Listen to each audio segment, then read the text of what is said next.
সুপ্রিয় দর্শক, সবাইকে স্বাগত জানাচ্ছি প্রমিসেস জানতে চাইয়ে। আমি নুজহাতি রহমান। আজ আমরা যে বিষয়টি নিয়ে কথা বলবো সেটি হচ্ছে মাদকের অপব্যবহার রোধে সরকারি ও বেসরকারি সংস্থার ভূমিকা। আর এই বিষয়ে আলোচনা করার জন্য আমরা আজ স্টুডিওতে নিয়ে এসেছি মাদকদ্রব্য নিয়ন্ত্রণ অধিদপ্তরের মহাপরিচালক খন্দকার মুস্তাফিজুর রহমানকে। স্যার, আপনাকে স্বাগতম আমাদের স্টুডিওতে। ধন্যবাদ। স্যার, মাদকদ্রব্য নিয়ে কথা বলার আসলে আমরা অনেকবারই বলেছি, আপনাকেও আমরা এই স্টুডিওতে আগেও পেয়েছি। আমি শুরু করতে চাচ্ছি হচ্ছে আজকে এই দিকটা থেকে যে মাদক বা ঔষধ যদি আমরা বলি, যেটা প্রচলিত শব্দ, এই ঔষধ যেমন আমাদের জীবনের জন্য খুব দরকারি, আসলে চিকিৎসার জন্য ঔষধ দরকার হয়। বিভিন্ন রোগে আমরা যখন ভুগি তখন সেই ঔষধ আমাদের খেতে হয়। তো এই একই জিনিস মাদক বলছি, এই মাদক দ্রব্যকে কখন আমরা বলছি যেটা ব্যবহার হচ্ছে আর কখন বলছি যেটা আসলে অপব্যবহার হচ্ছে? ধন্যবাদ আপনার প্রশ্নের জন্য। আসলে মাদকটা দুই ধরনের, একটা অ্যালকোহলিক আর একটা নন অ্যালকোহলিক।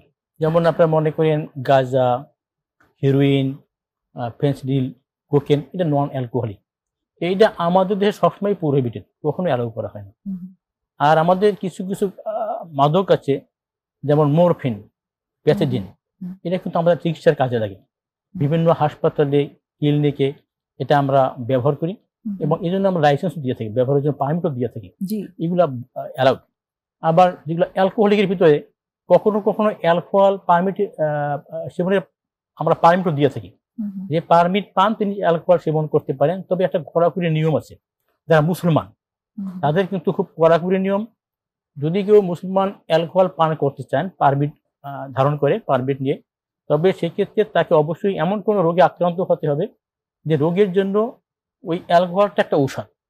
এই মর্মে যদি কোনো সিভিল সার্জন অথবা কোনো সরকারি মেডিকেল কলেজের অ্যাসোসিয়েট প্রফেসর প্রত্যয়ন দেয় এই ব্যক্তি এমন একটা অসুখে আক্রান্ত যে এই অসুখের চিকিৎসার প্রয়োজনে ঔষধ হিসেবে অ্যালকোহল প্রয়োজন, সেই ক্ষেত্রে এক মুসলমানের ক্ষেত্রে কিন্তু অ্যালকোহল সেবনের পারমিট দেওয়া হয়। আর হাসপাতাল, ক্লিনিকে চিকিৎসার প্রয়োজনে আমরা প্যাথেডিন, মরফিন বা এই যে কতগুলো মাদক আমরা অ্যালাউ করি। কিন্তু যেগুলা গাঁজা, হেরোইন, কোকেন, এইগুলো আমাদের কখনোই অ্যালাউড না। এই জন্য কখনো লাইসেন্স দেওয়া হয় না, পারমিটও দেওয়া হয় না। এগুলো সবসময় প্রোহিবিটেড। তো অপব্যবহার বলছি, মানে কখন এটাকে আমরা অপব্যবহার বলবো আসলে? আপনাকে আবারও ধন্যবাদ। আমি আগেই বলছিলাম যে যদি কোনো ব্যক্তি, উদাহরণস্বরূপ যদি কেউ ব্যক্তি অ্যালকোহল পান করতে চায়, সেবন করতে চায়, তাকে তো পারমিট থাকতে হবে। কেউ যদি পারমিট ছাড়া গ্রহণ করে তাই এটা অপব্যবহার হবে। আবার মনে করেন যে এই হেরোইন, তারপর গাঁজা, কোকেন, এইগুলা অলওয়েজ প্রোহিবিটেড। এইটা যদি কেউ ব্যবহার করে, যদি কেউ গ্রহণ করে বা সেবন করে, যে উপায় এটা আছে, এটা আমরা অপব্যবহার বলে গণ্য হবে। আবার যেমন আমরা প্যাথেডিন, মরফিন আমরা বলি, চিকিৎসার পারপাসে আমরা দিয়ে থাকি। যদি কেউ চিকিৎসার পারপাস ব্যতীত অন্য কোনো কাজে ব্যবহার করে, সেক্ষেত্রে সেটা অপব্যবহার বলে গণ্য হবে। আচ্ছা, চিকিৎসার পারপাসে ছাড়া যখন কোনো ব্যবহার হচ্ছে তখন সেটাকে অপব্যবহার বলা হয়। অথবা আমাদের যে সরকারি যে আমাদের দেশে আইন আছে, আইনের আওতায় আমরা যেটা অ্যালাউ করি, মনে করতে হবে এইটাই বৈধ, আর এর বাইরে যদি কেউ ব্যবহার করে অন্যভাবে, সেটা অবৈধ হবে। আচ্ছা, এটা অপব্যবহার হবে। হ্যাঁ, চমৎকার বলেছেন। উদাহরণ হিসেবে আসলে অনেক কিছু আপনি বললেন অলরেডি, যে অ্যালকোহলের কথা বললেন। এছাড়াও যেমন আমরা অনেক জায়গায় দেখি যে প্রেসক্রিপশন করা আছে হয়তো ঘুমের ওষুধ একটা করে, কিন্তু তিনি নিচ্ছেন হয়তো একসঙ্গে 10টা কিংবা আরো বেশিও নিচ্ছেন। তো সেটাকে আমরা অপব্যবহার বলবো অবশ্যই। তাছাড়া আমরা যে পারমিটের কথা বললাম, ওই পারমিটে যে পরিমাণ লেখা থাকবে ওই পরিমাণে গ্রহণ করতে পারবেন, এর বেশি না। এই জায়গাটিতে একটা, যেমন মানে এই প্রশ্নটি আমি হয়তো আরো পরের দিকে আনতাম, প্রাসঙ্গিক ভাবে যেমন চলে আসলো, এখানটাতে দায়িত্বটি আসলে কি শুধুই যিনি ব্যক্তি গ্রহণ করছেন তার, নাকি ওই যে আপনি যেটা বললেন যে যতটুকু পারমিট করা আছে, তিনি তো ফার্মেসি থেকে নিচ্ছেন, তো ফার্মেসিতে তো গেলে সে প্রেসক্রিপশন দেখিয়ে ওষুধ নিয়েই নিতে পারছেন, বেশিও নিতে পারছেন। তো সেই জায়গাগুলোতে আসলে মাদকদ্রব্য নিয়ন্ত্রণ অধিদপ্তরের কি কোনো কন্ট্রোলের জায়গা আছে? অবশ্যই আছে। আমরা যখনই কোনো পারমিট দিই বা লাইসেন্স দিই বা পাস দিই, এটা অলওয়েজ শর্ত সাপেক্ষ, কোনো কন্ডিশন থাকে। আমাদের যখন যে পারমিট দেওয়া হয় লেখা থাকে কতটুকু নিতে পারবেন, তার কতবার নিতে পারবেন সব লেখা থাকে। উনি তার বেশি নিতে পারবেন না, বা যিনি ইস্যু করবেন, যার কাছ থেকে কিনবেন, সেই দোকানদার হোক বা ফার্মেসি হোক, উনিও সেই পারমিট দেখে সে অনুযায়ী দিবেন, তার বেশি দিতে পারবেন না। এখন যদি কেউ তার বেশি নেয় বা বেশি দেয়, সেটা হলো আইনের লঙ্ঘন।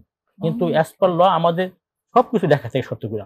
ওকে, তার মানে ফার্মেসিতে যিনি আছেন ফার্মেসি হোক বা দোকান হোক, যেখান থেকে নিবেন, হ্যাঁ, সেও চাইলেই আসলে যে বেশি দিয়ে দেবেন সেটা উনি অ্যালাউড না।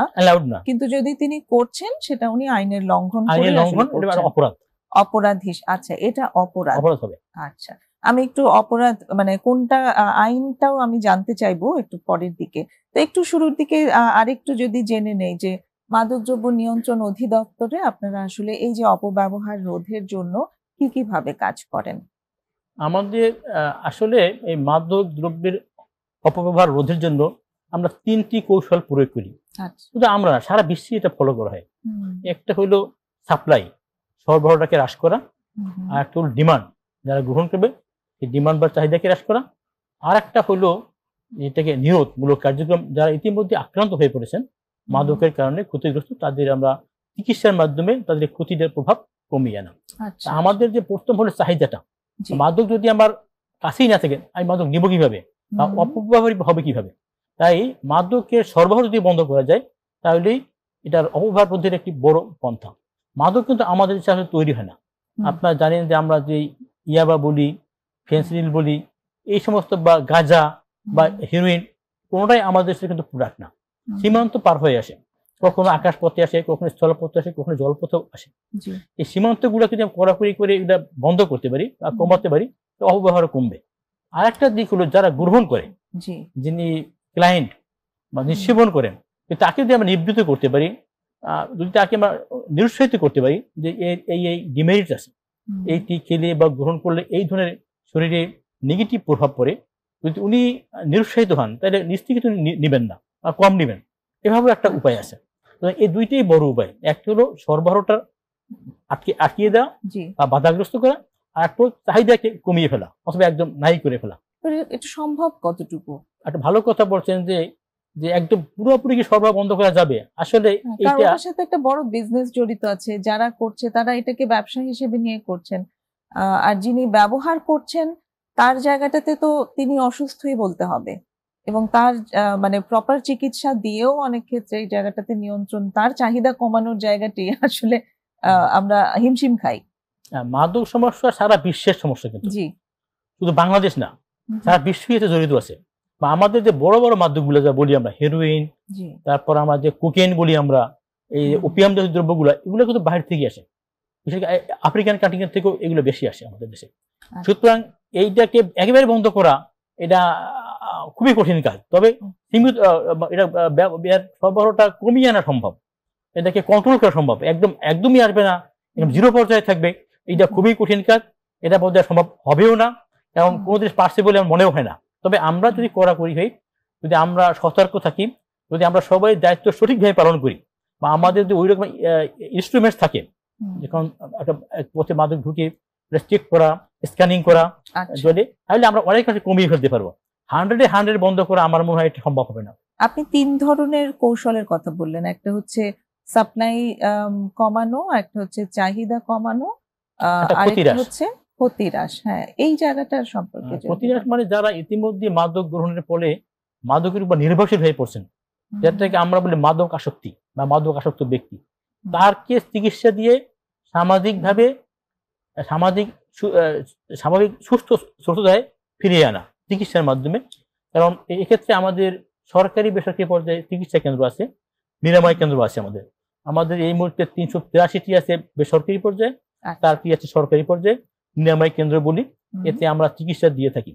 এবং এখানে সরকারি যে কেন্দ্রগুলো আছে, সেখানে যদি কোনো মাদক আসক্ত ব্যক্তি আসে, আমরা তাকে ডোপ টেস্টের ব্যবস্থা করি, আগে দেখি তা আসলে সে আসক্ত হয়ে পড়েছে কিনা। তারপর আমরা সমস্ত কাজ ফ্রিতে করি।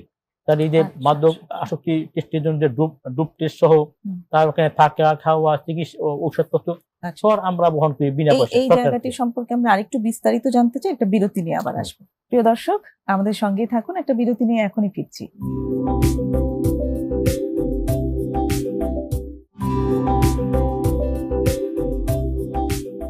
বিরতি নিয়ে ফিরে এসেছি প্রমিসেস জানতে চাইয়ে। আজ কথা হচ্ছে মাদকের অপব্যবহার রোধে সরকারি ও বেসরকারি সংস্থার ভূমিকা নিয়ে মাদকদ্রব্য নিয়ন্ত্রণ অধিদপ্তরের মহাপরিচালক খন্দকার মুস্তাফিজুর রহমানের সাথে।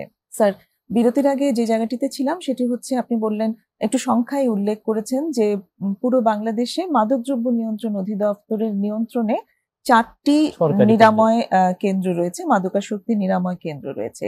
তো আমরা একটু বিস্তারিত জানতে চাই যে এই ধরনের নিরাময় কেন্দ্রগুলোতে কি কি সেবা পাওয়া যায় এবং কি কি রকম ভাবে সেই সেবাগুলো দেওয়া হয়। ধন্যবাদ আপনার প্রশ্নের জন্য। সরকারি পর্যায়ে আমাদের যে নিরাময় কেন্দ্র আছে, জি, কিন্তু একটা বিরাট স্থাপনাই আমাদের আছে। আচ্ছা। এখানে থাকা খাওয়ার ব্যবস্থা আছে, হুম, এটি হলো আবাসিক পর্যায়ের হুম, এটা। আর এখানে আমাদের ডাক্তার আছেন, আচ্ছা, মেডিকেল অফিসার আছেন, সাইকিয়াট্রিস্ট আছেন, হুম, সাইকোলজিস্ট আছেন। আচ্ছা, এছাড়াও আমাদের নার্স বা আদার সাপোর্টিং স্টাফ কিন্তু রয়েছেন। হুম, হুম, এবং এই সমস্ত যারা এখানে যারা কাজ করেন, তাদের কিন্তু আলাদা ধরনের একটা বিশেষায়িত জ্ঞানের দরকার। মাদক জি, আসক্তি যে রোগ, একটা রোগ, জি, এটার চিকিৎসার জন্য একটা বিশেষ ধরনের জ্ঞানের প্রয়োজন। হুম, হুম, এই জন্য আমরা কলম্বো প্ল্যানের অধীনে আমরা এখানে তার জন্য আলাদা একটা ট্রেনিং এর ব্যবস্থা করি, 10 দিনের ট্রেনিং এর। এবং যারা যতগুলো নিরাময় কেন্দ্র আছে, যারা এখানে কাজ করে, হুম, আমরা চাচ্ছি যে সকল লোকই, এখানে যারা ডাক্তার হোক, নার্স হোক, বা কাউন্সিলর হোক, বা হুম, সাইকিয়াট্রিস্ট হোক, বা সাইকোলজিস্ট হোক, প্রত্যেকের একটা ট্রেনিং থাকা হুম, দরকার। আমরা সেই ট্রেনিং এর কিন্তু ব্যবস্থা আমরা করছি, বা এটি এখন চলমান আছে। কলম্বো প্ল্যানের অধীনে এই ট্রেনিংটি হয়। আমরা ইতিমধ্যে 9টি মডিউল আমরা ডেভেলপ করেছি। হুম, 9টি মডিউলের ট্রেনিং দেওয়া হয়। এবং এই জন্য আমাদের সারা বাংলাদেশে বাই দিস টাইম আমরা 14 জনকে মাস্টার ট্রেনার বা ন্যাশনাল ট্রেনার হিসেবে ডেভেলপ করেছি। তারা প্রশিক্ষণ দিয়ে থাকেন। কিন্তু আমাদের সরকারিগুলো না, বেসরকারিগুলোতে যারা কাজ করে তাদেরকে দেওয়া হয়। কারণ আপনি প্রশ্ন করেছেন যে যারা এখানে চিকিৎসা নিবেন, কিভাবে নিবেন? জি, সাধারণত যিনি মাদক আসক্ত ব্যক্তি, তাকে তার গার্ডিয়ানরা নিয়ে আসে। হুম, সাধারণত ওই ব্যক্তি স্বীকার করতে চান না, প্রায় অস্বীকার যান। খুব রেয়ার ক্ষেত্রেই পাওয়া যায় যে নিজেই আসছেন, আমার চিকিৎসা দরকার। ম্যাক্সিমাম ক্ষেত্রেই তার গার্ডিয়ানরা নিয়ে আসেন। সেই ক্ষেত্রে আমরা যদি ওই ব্যক্তি অস্বীকার করে যে না আমি মাদক আসক্ত না, আমাকে জোর করে নিয়ে আসছে, হুম, সেই ক্ষেত্রে আমরা প্রথমেই তাকে আমরা ডোপ টেস্ট করি। আচ্ছা, ডোপ টেস্ট করার মধ্যে আমরা নিশ্চিত হই আসলে তার ভিতরে আসক্তি মাদকে আছে কিনা। জি, যদি আমরা নিশ্চিত হই যে তার মাদক আসক্তি আছে, তখন তাকে আমরা ভর্তির ব্যবস্থা করি। এখানে ওকে, ভর্তি করার পর একটা আবাসিক ব্যবস্থা, সেখানে তাদের সিট আছে থাকার, বা খাওয়া টাকা সব ফ্রি। তাদের যে ডাক্তার যে আমাদের আছেন, মেডিকেল অফিসার আছেন, সাইকিয়াট্রিস্ট আছেন, সাইকোলজিস্ট আছেন, জি, আদার ফেসিলিটি আছেন, তারা আমরা সম্পূর্ণ আমরা এগুলা দিয়ে থাকি। আমাদের একটা চিকিৎসার জন্য একটা গাইডলাইন আছে, আচ্ছা, এটা অত্যন্ত সুখবর। Okay. এইটা আগে ছিল না। আমরা সম্প্রতি একটা গাইডলাইন সরকার অ্যাপ্রুভ করেছে, এই গাইডলাইন মোতাবেক এদের চিকিৎসা দেওয়া হয়।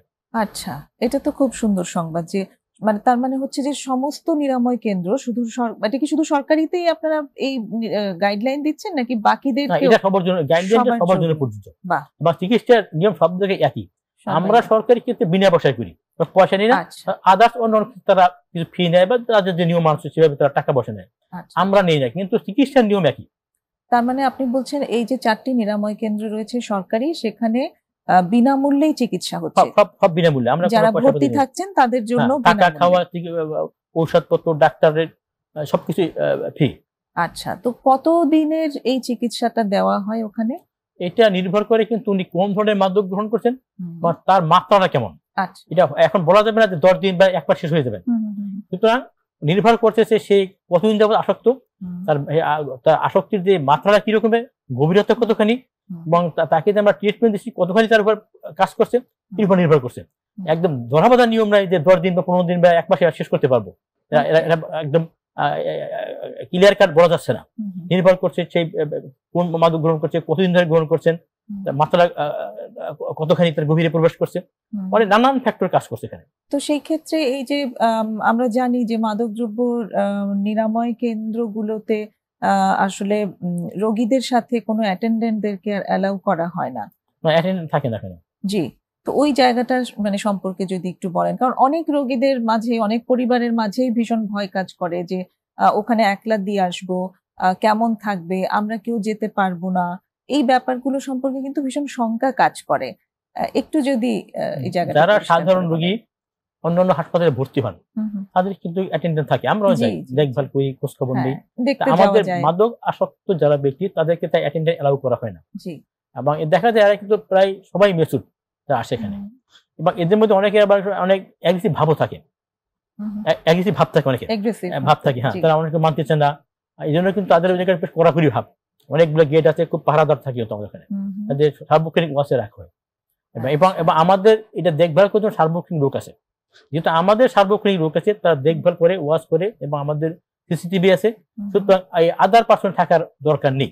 যেহেতু মাঝে মাঝে তারা আক্রমণাত্মক হয়, এমন হয়, সেক্ষেত্রে একজন লোক থাকাও কিন্তু নিরাপদ না, তাদের কাছাকাছি থাকা, একজন সাধারণ একজন লোক থাকা। এই জন্য আমরা থাকি, আমাদের কর্মীরা কাজ করে, তারা সার্বক্ষণিক ওয়াচে রাখেন। এই জন্য বাইরের যে থার্ড পার্সন বা অ্যাটেন্ডেন্ট না থাকাই ভালো, বা এটাই সব জায়গায় এটা ফলো করা হয়, কোথাও রাখা হয় না। বাহ, এটা শুনে খুব ভালো লাগলো যে ওখানে আসলে আপনারাই ভিতরকার নিরাপত্তা বলেন, যত্ন বলেন, সেই সবটাই আপনারাই প্রোভাইড করে থাকেন। এবং সেখানে আপনি বলেছেন যে নার্স থেকে শুরু করে সবাইকেই আসলে আপনারা ওই বিশেষায়িত ট্রেনিংটি দিয়ে থাকেন, যেটার মাধ্যমে মানে একজন রোগীর সাথে কিভাবে ডিল করা হবে সেই জায়গাটিতে আপনারা এই ট্রেনিংটি সবাইকে প্রোভাইড করে থাকেন। হ্যাঁ, আমাদের আমরা এখন যারা সমস্ত আমাদের নিরাময় কেন্দ্র আছে বেসরকারিগুলা, সবাই দিচ্ছে তা না, তা আমরা বলেছি যে প্রত্যেকেই থাকতে হবে, অন্তত এই মুহূর্তে একজন থাকলেও থাকতে হবে, একজন বিনা প্রশিক্ষণে কাজ করবে এটা আমরা অ্যালাউ করি না। আচ্ছা, যাতে আমাদের যে ট্রেনিং এর গাইডলাইনটা, সেই গাইডলাইনটা যাতে তারা বুঝতে পারে, সেই গাইডলাইন যাতে তারা ফলো করতে পারে, তার প্রতিষ্ঠানে গিয়ে প্রয়োগ করতে পারে, ন্যূনতম একজন হলেও থাকতে হবে প্রশিক্ষণ প্রাপ্ত। আমরা চাচ্ছি যে কমপক্ষে একজন হলেও এরা এই প্রশিক্ষণ নিয়ে যাবেন। আমরা চাচ্ছি প্রত্যেকেই থাকুক, কিন্তু কমপক্ষে একজন থাকতেই হবে।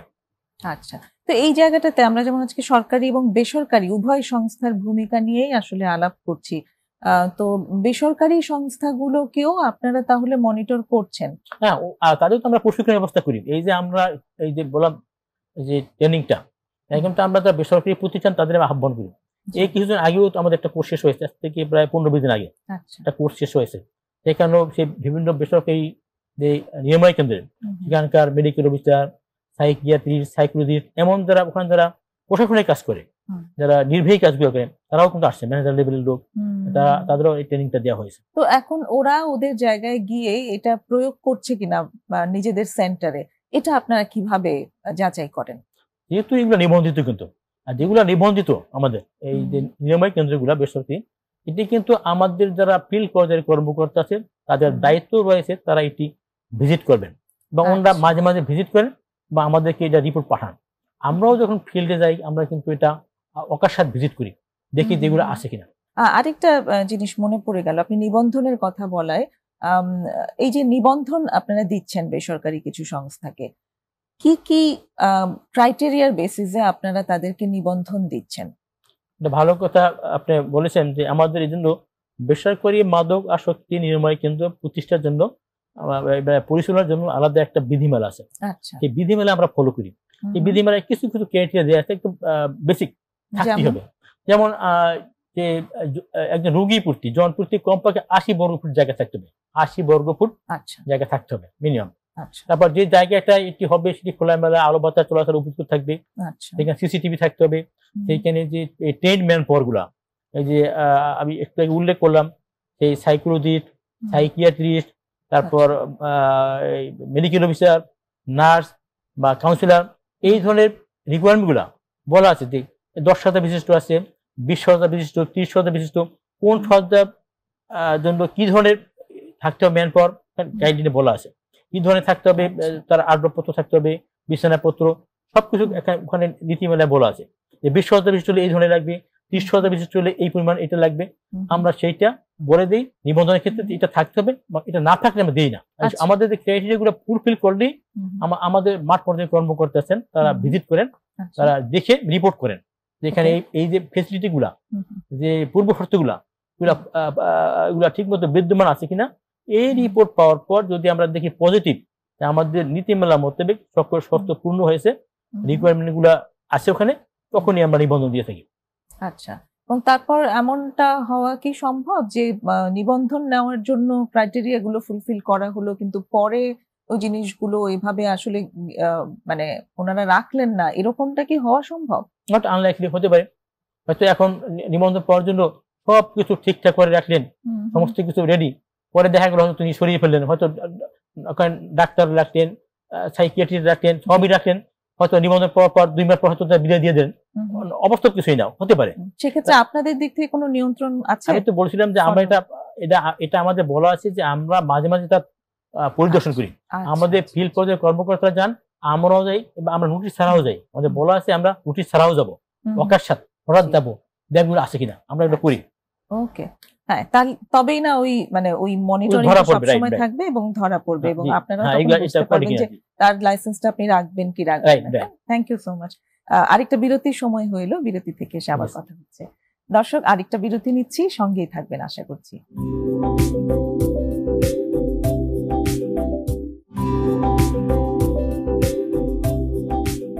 বিরতি নিয়ে আবারও ফিরে এসেছি প্রমিসেস জানতে চাইয়ে। আজ কথা হচ্ছে মাদকদ্রব্য নিয়ন্ত্রণ অধিদপ্তরের মহাপরিচালক খন্দকার মুস্তাফিজুর রহমানের সাথে মাদকের অপব্যবহার রোধে সরকারি বেসরকারি সংস্থার ভূমিকা নিয়ে। সরকারি এবং বেসরকারি দুরকমের সংস্থা নিয়েই আমরা কথা বলেছি এবং খুব ইম্পর্টেন্ট ওই জায়গাটা আসলে যে যারা অভিভাবকরা থাকেন তারা তাদের সন্তানদেরকে যদি দেখেন যে তাদের সন্তান আসক্ত হয়েছে, তখন কোথায় ভর্তি করবেন, কোথায় নিয়ে যাবেন, সেই জায়গাটা নিয়ে কিন্তু ভীষণ অসহায়ত্বের মধ্যে ভোগেন এবং সেন্টারগুলো নিয়ে খুব ভীতি তাদের মনে আছে। অনেক ধরনের ভুল তথ্য প্রচলিত আছে যে সেন্টারগুলোতে ভালো চিকিৎসা হয় না, চিকিৎসার নামে সেখানে শাস্তি দেওয়া হয়, মারধর করা হয়, এরকম অনেক কিছু আছে। তো আপনার এই ইনফরমেশনটা খুব ইম্পর্টেন্ট ছিল যে আপনাদের আসলে সবার মনিটরিং থাকে সবসময় সব নিবন্ধিত সংস্থার উপরে, কাজেই সেখানে এই ধরনের কি বলবো অপচিকিৎসা হওয়ার সুযোগ নেই। আপনি যে এটা বললেন যে সুযোগ নেই, 100% সুযোগ নেই মানে গ্যারান্টি দিয়ে বলা যাবে না। আচ্ছা আচ্ছা। কারণ আপনার দেখবেন ব্যস্ত হতে ঘটতেই পারে, হ্যাঁ না? আমাদের যে অনেক হাসপাতাল আছে, সব হাসপাতালের মান কিন্তু সমান না।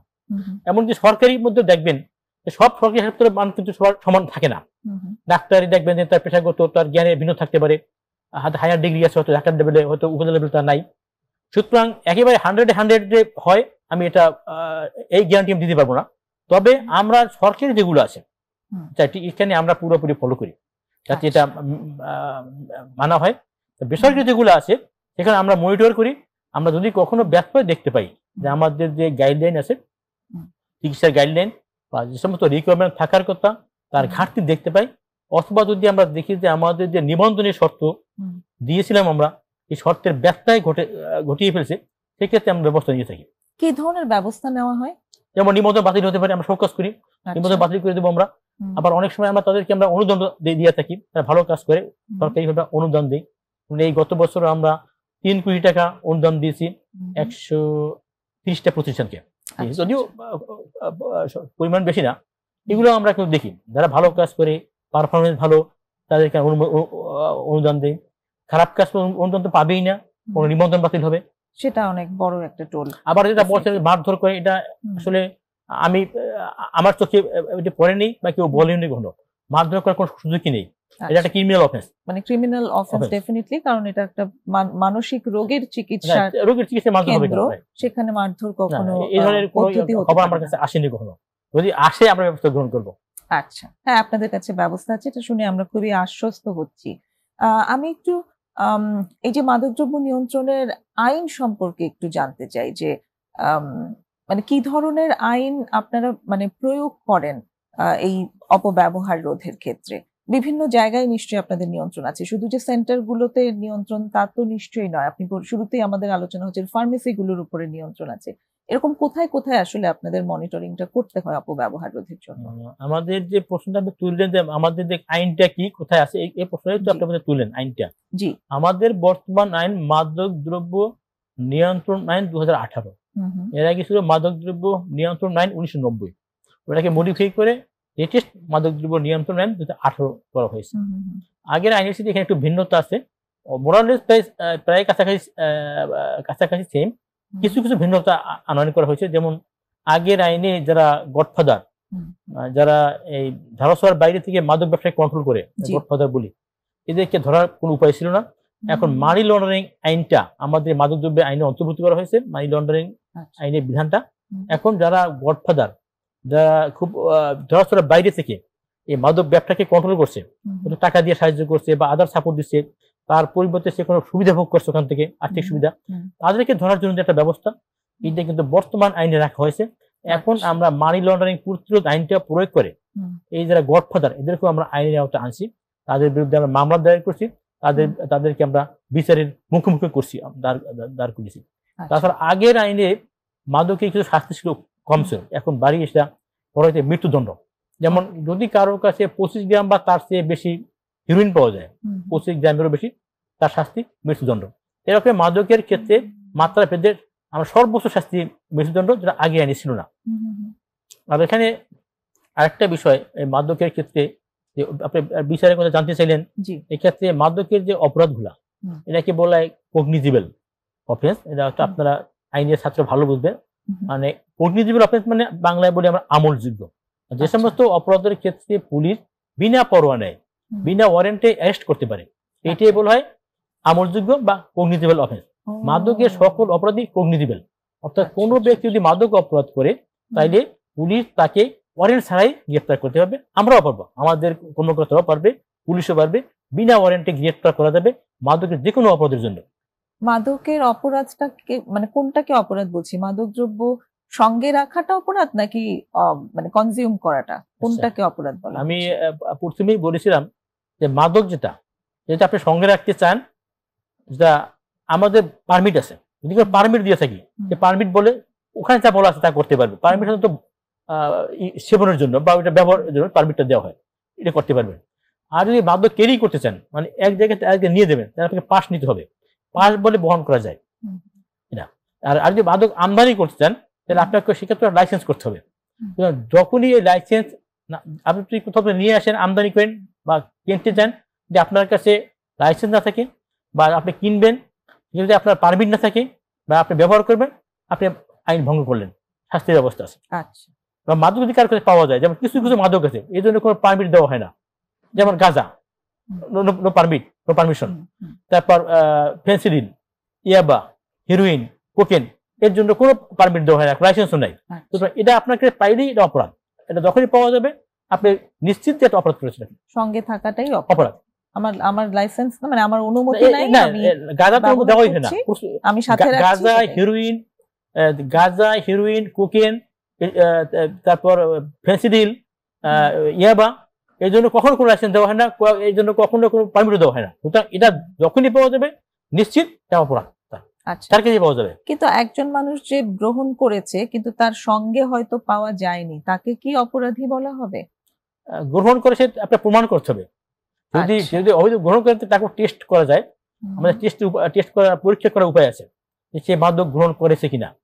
পরীক্ষা যদি প্রমাণ হয়েছে মাদক গ্রহণ করেছে, তখন তো অবশ্যই, যেহেতু যদি মাদক সেই ওই মাদক গ্রহণ যদি তার পারমিট না থাকে, যেমন গাঁজার তো পারমিট আমরা দিই না কখনো, ইয়াবার পারমিট দিই না আমরা, যদি ইয়াবার খেয়ে থাকে, গাঁজা সেবন করে থাকে, অবশ্যই অফেন্স করেছে সে। তো এই জায়গাগুলোতে আসলে কিভাবে মানে নিয়ন্ত্রণের জায়গাটাতে তাহলে কিভাবে কাজ করছে মাদকদ্রব্য অধিদপ্তর? আপনি বলেছেন যে 3টা রকম ভাবে কাজ করে, এর বাইরে আর কি করা যায় যেখানে মানে করা হচ্ছে অলরেডি, যেখানে এই নিয়ন্ত্রণ? আমাদের 3টি বললাম যে 3টা যে আমাদের টেকনিক আমরা ফলো করি, এই 3টার মধ্যে সব কভার করি, কোনো বাদ নেই। আপনি দেখবেন কোথায় সরবরাহতা আমি বললাম, সরবরাহতা একটা উৎপাদন হতে পারে, উৎপাদন গাঁজা, গাঁজা চাষ করতে পারে, এটা নিষিদ্ধ, গাঁজা চাষ করা যাবে না, উৎপাদন। তারপর বাহির থেকে যারা আমদানি বলি আমরা সাপ্লাইদার, আমাদের আমদানি করতে যে মাদকটা আমি আগেই বললাম যে কিছু কিছু মাদক আছে কখনই অ্যালাউড না, যেমন গাঁজা, হিরোইন, তারপর কোকেন, এই তারপরে যে আমরা ইয়াবা, এগুলা কখনই এগুলা পারমিশন দেওয়া হয় না। এগুলো যখনই ঢুকবে তখনই আমরা আটক করি, এগুলো যেখানে পাওয়া যায়। আমাদের সীমান্তপথে ঢুকে, যেমন আমাদের টেকনাফ আছে, উচ্চারণ অঞ্চল টেকনাফ, ওখান থেকে একটা বড় রোড, এখান থেকে ইয়াবা ঢুকে প্রচুর। আমরা এখানে আমাদের বিজিবি কাজ করে, আমাদের একটা টিম ওখানে ডিপ্লয় করা আছে, টিম ওখানে কাজ করে, পুলিশরাও কাজ করে, আমরা সবার সাথে মিলেমিশে কাজ করি। বিজিবি হেল্প করছে আমাদেরকে, পুলিশ হেল্প করছে, র্যাবও হেল্প করছে, কোর্ট গার্ড কাজ করছে। আমরা সম্মিলিত ভাবে কিন্তু মাদকের বিরুদ্ধে আমরা লড়াই করছি। আচ্ছা, মানে নিয়ন্ত্রণ অধিদপ্তর একলা আসলে সম্ভব না, সমস্ত ফোর্স গুলোর সঙ্গে নিয়ে তারাও কাজ করে, এবং মাদক দ্রব্যের যে অপরাধী ধরার জন্য সবারই পাওয়ার আছে, তাই কিন্তু মামলা করার ক্ষেত্রে, মামলার তদন্ত করার ক্ষেত্রে, মামলা পরিচালনার ক্ষেত্রে ক্ষমতা আমাদের এবং পুলিশের। অনেক সময় ধরতে পারবে, বাট তার পুলিশের ক্ষেত্রে হ্যান্ড ওভার করবে। আমরা মাদক দ্রব্য নিয়ন্ত্রণ অধিদপ্তর, আমরা ধরতেও পারবো, আমরা মামলা দায়ের করতে পারবো, আচ্ছা। আমরা মামলা পরিচালনা করতে পারবো, তদন্ত করতে পারবো, আছে এই ক্ষমতা আমাদেরও আছে, পুলিশেরও আছে। আচ্ছা, এই একটা বিশেষ ক্ষমতা আবার মাদকদ্রব্য নিয়ন্ত্রণ অধিদপ্তরকে আলাদাভাবে দেওয়া আমাদের আছে, পুলিশও করতে পারে না, তাদেরও এই ক্ষমতা আছে। আমরা আরেকটা বিরতি নেওয়ার সময় হলো, বিরতি নিয়ে আবার আসছি। আরেকটা বিরতি নিচ্ছি, দর্শক সঙ্গেই থাকুন।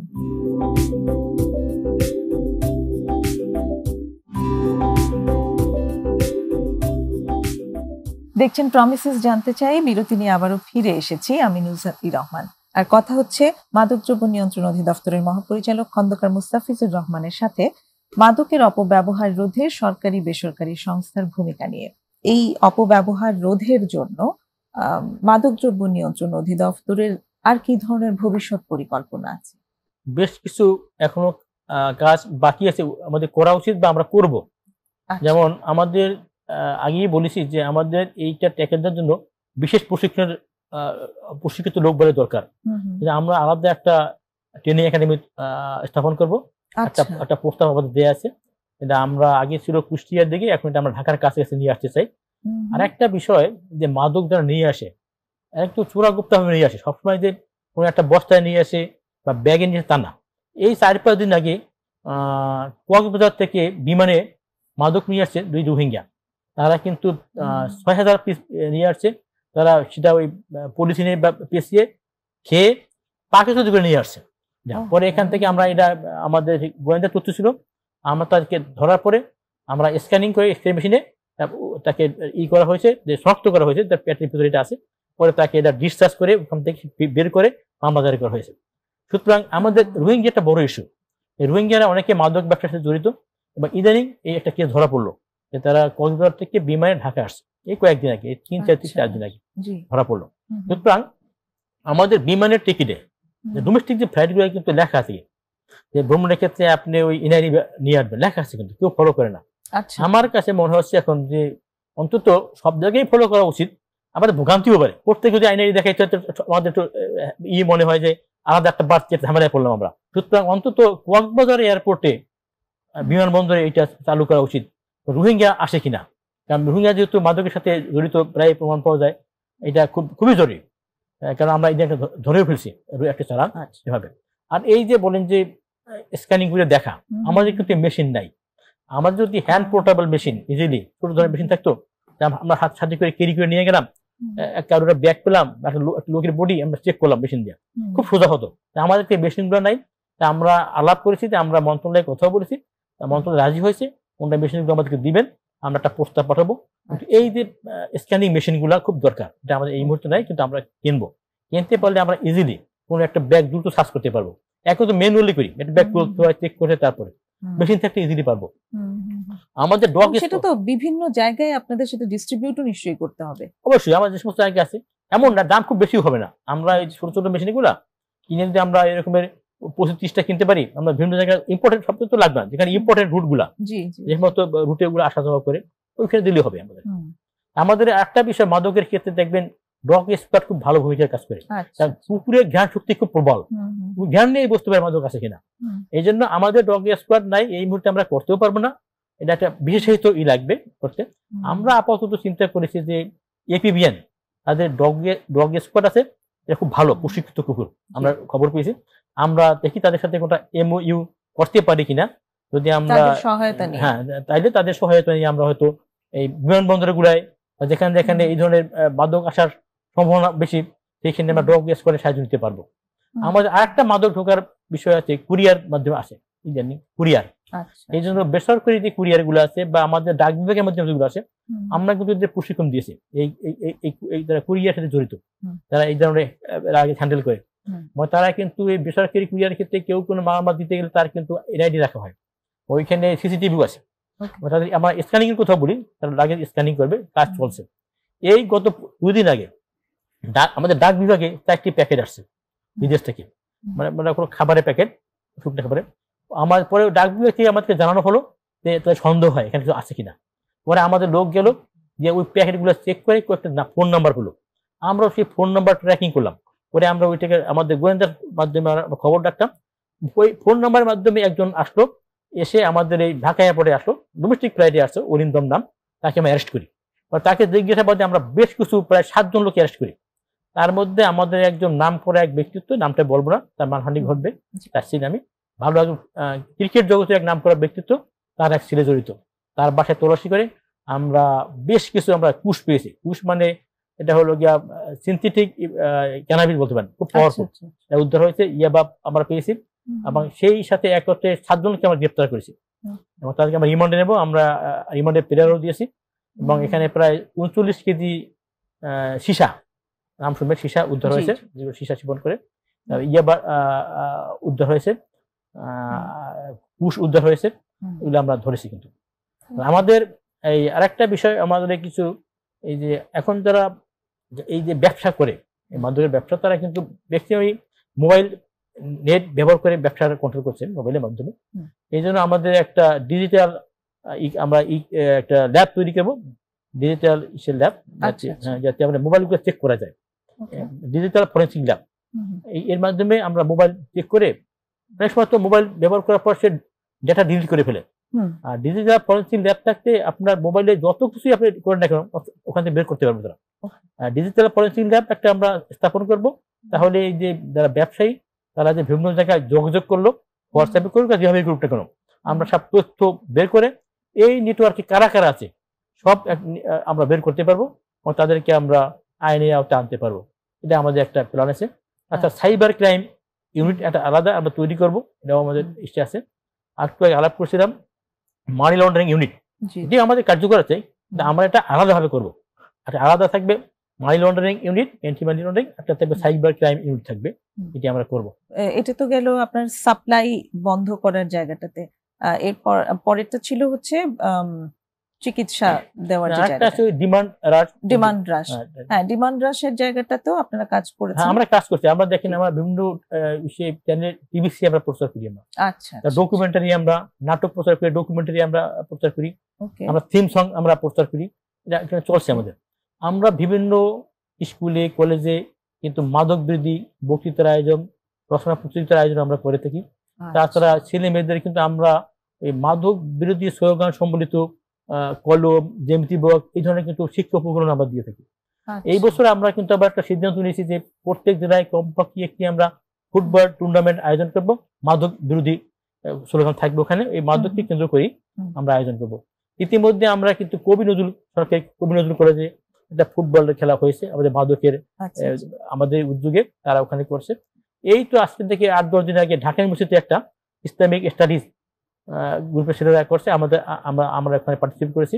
এখানে আপনারা বেসরকারি সংস্থারও সাহায্য নিচ্ছেন? অবশ্যই, তাদের সাহায্য আমরা করি, তারা আমাদের সাহায্য করে। আমরা কোলাবোরেশনে কাজ করি। আমি তো আগেই বলছি, মাদক এমন বড় সমস্যা, এই এককভাবে আমাদের পক্ষে বা পুলিশের পক্ষে সম্ভব না। আমাদের পুলিশ, আমাদের মাদকদ্রব্য নিয়ন্ত্রণ অধিদপ্তর, সাধারণ জনগণ, বেসরকারি সংস্থা, সর্বস্তরের মানুষের সহায়তা প্রয়োজন আমাদের, বা আমরা তাদের সহায়তা নিয়ে আমরা কাজ করছি। আচ্ছা, দারুণ। তৃতীয় যে জায়গাটি ছিল যে হার্ম রিডাকশন, তো হার্ম রিডাকশনের জায়গাটাতে আপনি ট্রিটমেন্টের কথা বলেছেন। তো আপনি যতটা বললেন যে সারা বাংলাদেশে এখন পর্যন্ত 4টি নিরাময় কেন্দ্র আপনাদের আছে, সরকারি বেসরকারি 383, মোট 387টি। জি, সরকারি নিরাময় কেন্দ্র বাড়ানোর ব্যাপারে কি আপনাদের কোনো পরিকল্পনা আছে? অবশ্যই, আমাদের বিভাগীয় পর্যায়ে একটা নিরাময় কেন্দ্র হবে, প্রত্যেক বিভাগে একটা, 10 একর জমিতে, এটা আমাদের পরিকল্পনা নিয়ে আছে। তাছাড়া আমরা জেলা পর্যায়েও প্রত্যেক জেলায় একটা নিরাময় কেন্দ্র হবে, সেখানে 5 একর জমিতে হবে। এই ধরনের পরিকল্পনা নিয়ে আছে, পর্যায়ক্রমে কাজ বাস্তবায়িত হচ্ছে, কার্যক্রম চলমান আছে আমাদের। দারুণ। তাহলে নিশ্চয়ই মানে শুধুমাত্র যেহেতু বিনামূল্যে চিকিৎসা সরকারি কেন্দ্রগুলোতেই পাওয়া যায়, এবং আমরা জানি যে মাদকের এই চিকিৎসাটি বেশ দীর্ঘমেয়াদের হয় এবং যথেষ্ট খরচও লাগে, তো আপনাদের যদি সরকারি সেন্টারের সংখ্যা আরো বাড়ে, তাহলে আশা করা যাচ্ছে যে আরো অনেক মানুষ বিনামূল্যে চিকিৎসা গ্রহণ করতে পারবে। সরকারি পর্যায়ে তো আমরা কোনো টাকা পয়সা নিই না, জি, বা এটা নির্ভরযোগ্য, তাই না? এখানে আইনের পুরোপুরি ফলো করা হয়, আমরা অলওয়েজ দেখভাল করি, কাজে এখানে বেটার ট্রিটমেন্ট আশা করা যায়। অনেক ধন্যবাদ আমাদের এই অনুষ্ঠানে আজকে আসার জন্য এবং অনেক ইনফরমেটিভ আলোচনা করার জন্য। আপনাকে অসংখ্য ধন্যবাদ। সুপ্রিয় দর্শক, আমরা আজকে আমাদের অনুষ্ঠান এখানেই শেষ করছি। আগামী পর্ব দেখার আমন্ত্রণ জানিয়ে বিদায় নিচ্ছি। খোদা হাফেজ।